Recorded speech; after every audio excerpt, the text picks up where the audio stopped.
Oh, that's weird, dude. What is that called? Installation errors. I can't understand it, so it clearly doesn't exist. Oh, that's wild. I know where this goes. Do you? God. Welcome back, you sexy YouTube mother lovers. Hey, that's my line. That's my line. That's my line. That's your line now. Whose line is it anyway? Whose line is it anyway? What's going on out there, YouTube land?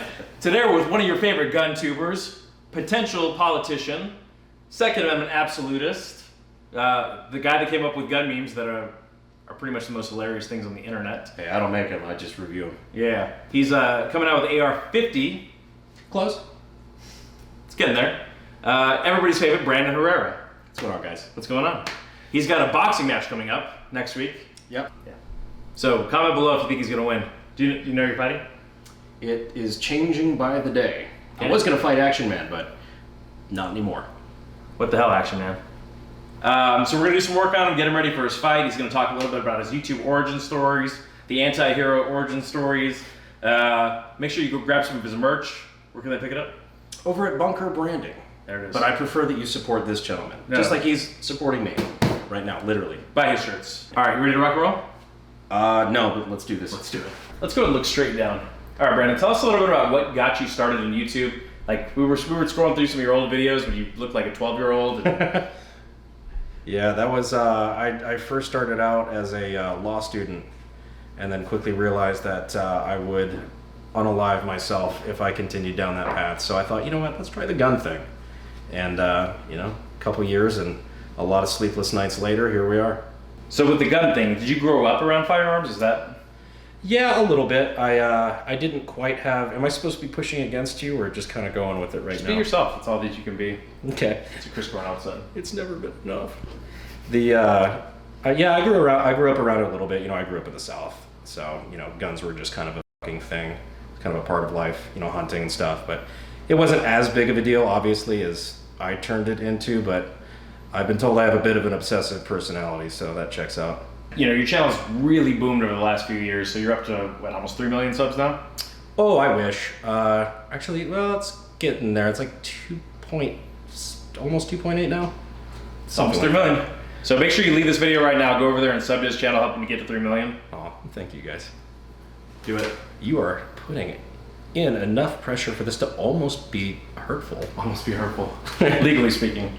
As it turns out, you know, your family members and friends and things don't usually think it's a great idea to drop out of law school to try to become a YouTuber. Not a financially sound plan for most people, but I got fucking lucky, I guess. Yeah, unless you have an extremely awesome, witty, dry sense of humor and a head of hair that nobody else has. Which I had neither at the time. So I was extra fucked. Yeah, here you are. Through some stroke of luck, getting manhandled in my living room. Shrug this up, and then drop it down. Shrug it up, drop it down, and up, and down. So, you know, donut operator Cody, probably your best friend, right? Oh yeah. How did you guys get linked up? And then how did you guys link up with Demolition Matt? So me and Cody met at a shoot, like the Iraq vet shoot, like maybe, I don't know, 5-6 years ago, something now. It's been kind of crazy. But yeah, we met up at the shoot and then, you know, went to a couple of events together. We had the same people finding us ads and stuff like that. And then eventually just started hanging out a bunch together because we only lived like maybe 3 hours apart, something like that, back when we were in the Carolinas. And then we both ended up making the move out to Texas. And yeah, we knew Matt kind of similar way. You know, it's a small industry. Everybody at least is aware of each other. Right. So yeah, Matt actually, Carricker, copied one of my videos years ago. Oh. Back when I was still a small guy, had like 100K, 200K. And it was the AR guys versus AK guys. Okay. And he did his own version of that. And as soon as it went public, everybody's like, dude, you see fucking Demo Matt copied your video? And at the time, I was so small, I was like, cool, that's so fucking neat. But he ended up hitting me up. He gave me a shout out in the video. And he's like, hey, dude, I was, you know, I kind of stole your video. Do you want to film some content? So I flew out and hung out with him. And we did a video together. So that's how me and Carricker got hooked up. Okay. Tell us about the AK-50 project. So that was a project I started, God, years and years and years ago. Before I really knew what I was doing with weapon design and thought it would be a lot easier than it was. And it's actually kind of turned out to be interesting because along the way, I've had to learn a lot more about it, which is kind of backwards from the way you should be doing that. You know, you should learn about it first and then try to make a big project happen. Mm-hmm. But no, it's been really neat. It's been a cool learning experience. Had a lot of people that have helped out with it in different ways. Learned a lot about just metallurgy, weapon design, just physics, ballistics, everything you can kind of think of. And it's just been a multiple year learning journey, which has been really kind of cool. So we've had firing prototypes for the last few years now, just kind of working out kinks and stuff. And now we're moving on to the V3. It's just hands tied by suppliers. And so that might be your $1 billion idea. Oh, it will never be a $1 billion idea, but no chance. It's at least been fun. It's fun, and it's unique. And some people enjoy it. Yeah, a lot of people. 2.6 million, 2.8 million, 2.86. It's always funny. It's people who don't know the lore of the channel. Mm-hmm. I'll do an AK-50 update. Like half the fucking community is just like, "Oh, do AK-50 video," and then I'll do an AK-50 video, and there's so many people like, "What the fuck is this AK-50?" You're like, I think you've added 3 more numbers than it's supposed to have on there. Right? It's like, don't you mean AK-47? Well, you know. So tell the audience why the AK platform is superior to the AR platform. So I've actually kind of got a more nuanced answer than people think. Both platforms are great. There's a reason why they're 2 of the most popular and successful weapon platforms ever. There's just 2 different ways of doing the same thing. At the end of the day, you're using gas to cycle a automatic or semi-automatic rifle. AK does it long stroke. AR does it direct impingement, asterisk. It's a little bit more than that, but the AK platform is just super reliable, and if it's well built, will last forever. Okay.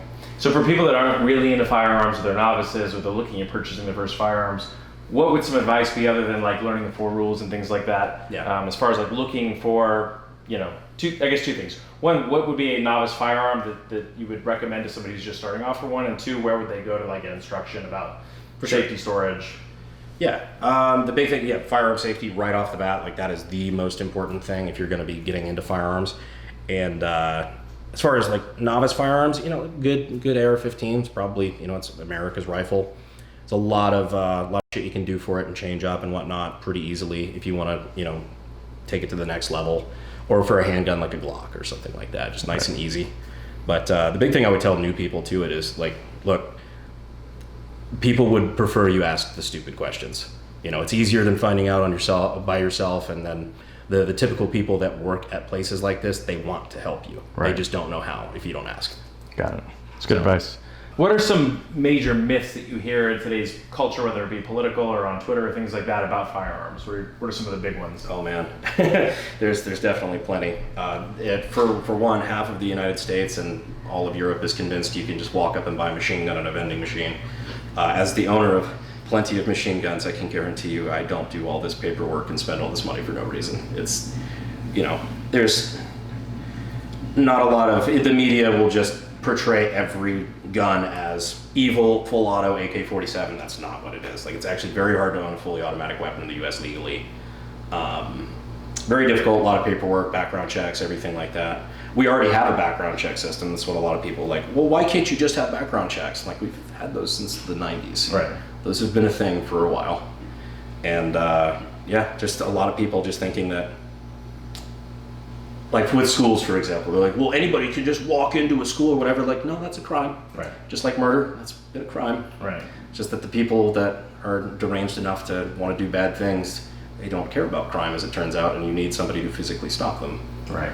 I think one thing I hear a lot is when people say we just want to ban semi-automatic. So they obviously have an idea in their head about what they think a semi-automatic either looks or functions like. Yeah. But what are some mistakes they're having in their logic when they're saying that? A lot of people don't realize how many firearms that covers. Right. So it's like if you have a little semi-automatic 22 purse gun, that's a semi-automatic. That would be covered under that. Or anything with detachable magazines sounds scary. Right. That's every modern handgun ever made. Right. Every modern handgun, semi-automatic with detachable magazines. And a lot of people just don't understand how many normal people, like, you don't have to be a gun nut. a lot of normal everyday people have AR-15s and have Glocks and things like that, just in a safe or in their closet or something like that. Mm-hmm. That's a good chunk of the population. In the United States, we own a lot of guns. Right. And all they hear is the crazy gun nuts and look at this Russian guy on the internet shooting watermelons with an M60, and that's what they think gun culture is. Mm. Realistically, it's your neighbor. Right. You know, your neighbor in his hunting rifle or his AR-15 or whatever. Right. And then, so when, you know, a lot of people will go out there and they'll look at the color or how much metal or wood is on a gun. Right. Obviously, that doesn't really have anything to do with the firing capacity, the round. Yeah, it's how scary it looks. It's like a lot of the assault weapons bans and things that were proposed. Some of the things included in it, you could tell, like they're just watching too many gangster movies where, you know, they're banning things like heat shields. Right. Because it looks cool, because heat shields look cool, they do. But they're banning that, and really all it does is cool the barrel down or give you something to not touch the hot barrel. Sure. Not going to help you kill anybody. So the 1994 ban, like I think a lot of people hear that and they don't really know what went into that. So yeah. The categorization was what, like any combination of 5 elements? Right. It was definitely, yeah, it was odd, and that's where you started getting those things crop up, like pistol grip. Yeah, you had those, and you had mount, like the launcher mount, the 30-round magazines that had written on them like for law enforcement and government use only, just fucking insane. Yeah, military law enforcement use only, right? Which is kind of funny because that goes directly into the face of what the founding fathers said. You know, as I think it was Thomas Jefferson said that tyranny is by quote definition what is legal for the government but illegal for the citizens, which. And so these new laws, a lot of them are they're very specific compared to the old laws, right? They're naming every single, you know, Bushmaster, down to the T. The 1994, did it ban any specific brands or gun makers or anything? I don't know if it targeted specific gun makers. I'd have to look it up because the 1994 bill expired in 2004. So it was a 10-year bill, and as it turns out, it didn't really curb crime at all. Like if you want to look, you're like, we should pass an assault weapons ban because, you know, that'll finally stop. We have data on that. We have seen what an assault weapons ban will do, and it turns out the answer is jack shit. And I've actually heard some gun folks talk about that actually caused the proliferation of a lot of splinters and variations of, you know, AR-15s and AR-10s because people were evading that one, so that a lot more gun makers were making a lot more variations of it, which actually sort of led into the culture we have right now, where everybody has a quote unquote AR style of everything, which we use as an all-encompassing term now. Yeah. You know, where before it was very specific. And it's a psychology thing as well, especially the American psyche. It's like people in general want what they can't have. And the American in us immediately says, well, the government says I can't have that. Well, maybe I didn't want it before, but I want it now. Right. Especially if there's a chance in the future I can't have it. Right. Okay, give me 5. Right. You know, that's where a lot of that comes. Because every time they're pushing for gun bans, go out and buy more guns. Right. So drop that shoulder. Oh. There we go. Get your breath on that one. This one's gonna go right here. So look at your left big toe. There we go. That's wild. So you pop your own neck a little bit? What's up? A little more intense than your own neck? Oh yeah. Yeah. I think I used to do it the wrong way, like the way you're not supposed to do it, which is go left to right. Yeah, there's a little more strain on the ligaments that way. So you'll see people do this. It's not really biomechanically sound. You just want to kind of pop into the same direction. Mm. So you tip your head to the same side, or you could stretch that way. Right. But you don't want to go opposites. Gotcha. Yeah. That's what I did as a kid, and I think that's why like my neck's kind of tight. And most people are fine from it, but like if you push it far, you can definitely strain ligaments in there and spasm your neck for sure. Yeah, but you don't kill yourself. It'd be really hard to. Yeah. Okay, so it's theoretically possible. I mean, you'd almost certainly have to have some sort of weird underlying condition. Oh, okay, yeah. Like you'd be half a vertebra on one side, or have a vascular canal that doesn't go normal, which if you did that for a long time, you probably would have KO'd yourself at a very young age. Right. You would have found out if there was some abnormality there. I know where this goes. Do you? I think I do. When you go right there, big deep breath. Blow it all the way out. Oh yeah. Same thing right here. All the way in. Pretty good there. So let's raise this leg as high as you can. Okay. Like up like that. And then drop it down. Okay. So drop it all the way back down, and then raise the left side. And drop back down.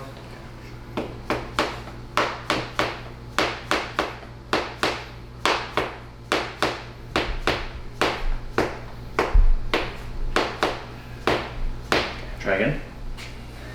Right side. Good, back down. And one more time on that side. Good, back down. Left side. Left side up? Yeah. Back down.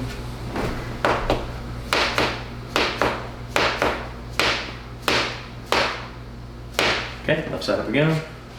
There. That would move a bunch. One more time on the left. Yeah, that's pretty good. It's fucking wild. You feel it opening up?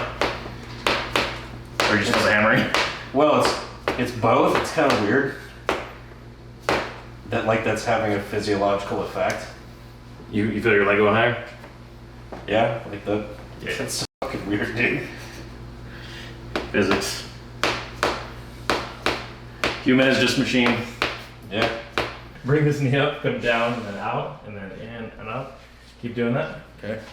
So all right, I've lost the plot on that. Knee up, and then Right. straight down, and then straight out to the side. And straight out to Yeah. the side. And then keep doing the motion. All right, top 5 favorite movies of all time. Oh, that's fucking rough. Tarantino fan for sure. So maybe I don't know. Django's pretty fucking good. Definitely like Scorsese. So like the Wolf of Wall Street, Goodfellas. Solid. Top 5 favorite musicians. That's tough. God, that's tight. Oh, fuck. I don't know. I like the Midnight a lot. Okay. The like 80s synthwave shit. Yeah. I don't know. I'm kind of weird like that. I like that stuff too. I don't know. He was real big into Metallica back in the day. Like that was what got me to start playing guitar and stuff. Okay. Not that I'm any good at it. Yeah, but solid guitars. yeah, I'm passable. Okay. Do you ever go to Guitar Center and play Stairway to Heaven? No, I'm not that guy. I'm not that guy. All right, top 5 favorite YouTube channels if you want people to subscribe to. Oh man, definitely yours. That felt weird. I don't know. I'm kind of into right now. Wendigoon is kind of mine. He's a friend of mine, but he's also just really good like true crime and like cryptid kind of stuff. He's pretty neat. Count Dankula, he's pretty good. Do you believe in encrypted stuff? I don't, but it's fun. Like I like listening to the people who do. Yeah, same. I don't really believe in much. More likely, the UFOs we're seeing are time travelers or interdimensional aliens, intergalactic aliens. Time traveling humans or intergalactic aliens? I'm giving it to most likely, camera and like just like lens stuff. I've seen people recreate it with like camera lenses, Right. like, hey, this is the sensor doing that, or this is what's going on here. But I'll give it to aliens before time travel. Okay. Just because time travel, the ramifications of that hurt my head. Right. So I'm like that. So I can't understand it, so it clearly doesn't exist. All right. Keep reaching back. Keep reaching back. Keep reaching back. Keep reaching. A little further. A little further. A little more. Ooh, good. Oh, no, fuck it. No, that's fine. Try You didn't have the reaction that I hoped. Oh no, what? Are you okay? Like, damn. Okay. Yeah. 30,000 patients will numb you up a little bit. Yeah. Reach back again like that. Okay, and then let's see that side. Not bad. Are you right hand? Yourself? Right-handed. Okay. Keep reaching back. Yeah. Keep reaching. Go a little further. Keep going. Keep going. Keep going. A little further. So all that does is it kind of tricks your muscle on not knowing its length. Right. It's a very temporary range of motion change. Right. But when you get that, you can stretch and keep that range. You know, if you stretch outwards, which I don't often do. Yeah. All right, turn your head to the right. So all this stuff we're doing is like, it's good for mobility temporarily, but it's not a substitute for stretching and exercise and rolling out. For sure. Obviously. Like that's what, think of it like a teeth cleaning. Right.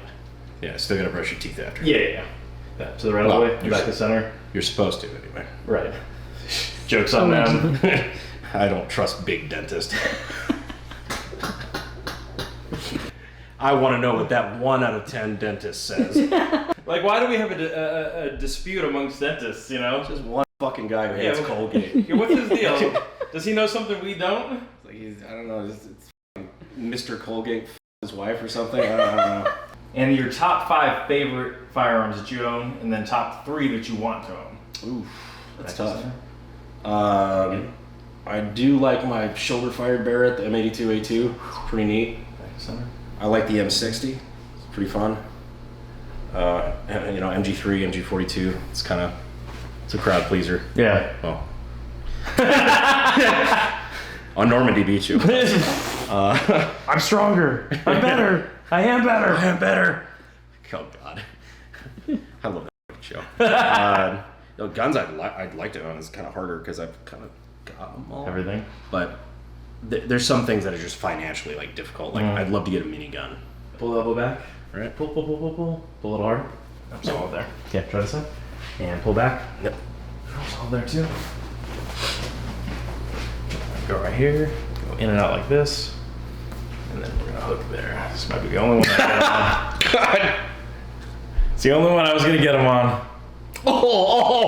That's weird, dude. He's been pretty invulnerable up to this point. Feels like fucking electricity in my elbow. Radiates a little bit. I mean, fat electrician shirt came in handy for this one. Yep.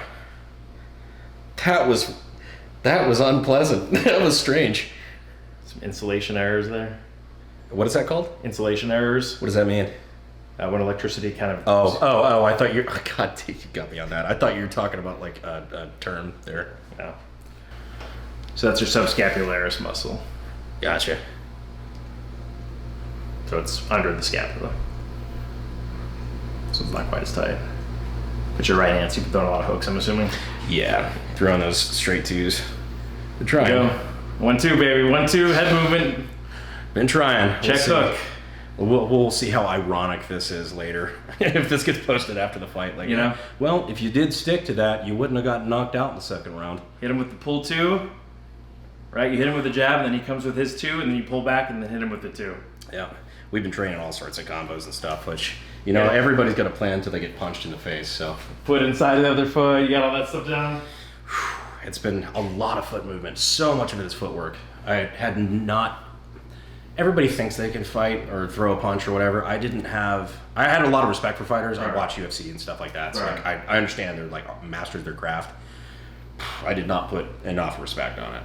It's an art. The levels are wild, and then even just the levels amongst the different crafts, like MMA fighter striking versus Muay Thai versus boxing. Yeah, because I'm not even learning like ground game, grappling, anything. It's just straight up footwork and punching. And actually, like boxing on its own is harder to learn. There's so many more nuances all together because in MMA striking, there's other things to think about, but you can lean on a double leg if you need to. Right. You can set up by touching the leg and throwing a right overhand. Got a lot of options. You can do a lot of things that are not fundamentally sound and get away with, particularly with small gloves because they'll fit in and around certain things. In boxing, unless you're Roy Jones Jr. in his prime and you just have the craziest reflexes of all time, it's the fundamentals, it's the hand speed, the reaction time, the head movement, the foot placement. It's the hardest thing. And that's why when these MMA fighters try to fight boxers in boxing, they're good strikers for MMA, but now if they went in an MMA cage, it would be over in 20 seconds. Right. So. Well, it's so strange because it's instant feedback too. Because if you fuck any of that stuff up, you get punched in the head really hard. You'll get a receipt really quick. Yeah, you're like, wow, readjust. Okay, that didn't work. Like one of the hardest things when I used to take lessons was throwing a hook too wide. Oh, I'm really bad at that. So you opened up to here and there's a straight right down the center and they'll beat you to it and straight beats looped every time. So then you learn like when you're throwing a hook, it's almost like this. It's tight. You keep everything tight. Which it doesn't feel like you can generate any force from there, but that's all on the pivot and the hip and 100%. It's wild stuff, man. It's wild stuff. And it's one thing to hear it and to know that that's correct. And to feel it. And to do it is different. And to feel it and know you're not doing the right thing too. And so if this goes well, you can do another one maybe? Maybe. Yeah. I don't know. To me, this is the check. It's a side quest, Yeah, side quest. To me, it was just, I wanted an excuse to get in shape. Like I've been basically sober for like 5-6 weeks now. Okay. And just like cleaned up my diet a whole lot. Been hitting the boxing gym 6 times a week and just trying to really like just learn fast. It's like a crash course. Yeah. So because I only had 6 weeks to prepare, I'm on week 5. So Okay. Yeah, that's a very short camp. I thought that was fine Oh, no, until I started, and then I realized that there's a lot of For an actual trained competitor, you usually want 12 weeks. Yeah.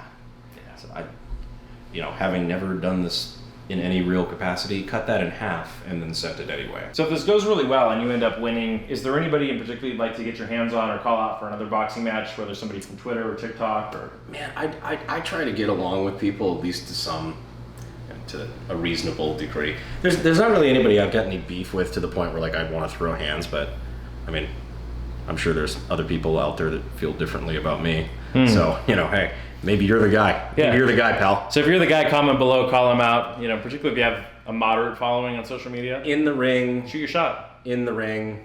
I would hate to have to kill you in the street. Please don't just come up. Don't run up on him. Not a great idea. Yeah, he'll let you know about the Caitlin Bennett style of lifestyle. It's I care, right? it's kind of the brand. I keep that fucking thing on me. Yeah. So Yeah. Proverbially speaking. don't. Maybe that wasn't a proverb. No, it's very literal. It is now. All right, man. We appreciate you coming by. How you feel right now? I feel great, honestly. Yeah. If you guys want more news on his fight, go over to his channel. Make sure to grab some of his merch. Subscribe to his channel, of course. But it's cool to finally see you in your craft, man. Like, or feel your craft, rather. That sounds sexual. I don't like that. We're good with it. We're comfortable here. Yeah, we'll roll with it. Yeah. So guys, go check out his channel. Make sure you subscribe to his channel. Buy the merch. More info coming on his fight. We'll try to get this up before then. So he'll message me the link. Is it pay-per-view? Where's the location if somebody just wants to watch I think it's DAZN. It's on the DAZN. Yeah. Is that how you say it? The Zone? DAZN? DAZN? I think it's the Zone. I didn't know it actually had a real name. I've only seen it in print. Yeah. They don't tell me anything. I just work here, man. I could be wrong, but I'm going to call it DAZN. So, DAZN? Yeah. So it's over on DAZN. So fightgame.com, I think, is associated with DAZN. So He's like, I'll just show up, okay? yeah, he's going to punch They told me to work on the fighting part, and that's been hard enough. Yeah. We'll work on the promotion part. So he's been working. He's in shape. He's probably got abs right now, but he's not going to show them off. So if you're trying to observe his abs, you're going to have to wait until next week. They could be a little better. I still need to keep cutting a little bit more. He's still got a little cut to go. So if you want to see his glorious hair whipping around in the wind, sweat dripping off of his abs. This is turning into a little bit weird. If you want to see more gun content, go over to his channel right now. Or if you want to see me get hit in the face. Right. So if you're a hater of him, I guess you could do that too. There's plenty of those. And we'd like to thank you again for standing up for our Second Amendment rights. Thanks for coming out, man. Yeah. And we'll catch you on the next one, yeah? Sounds good, dude. Let's roll.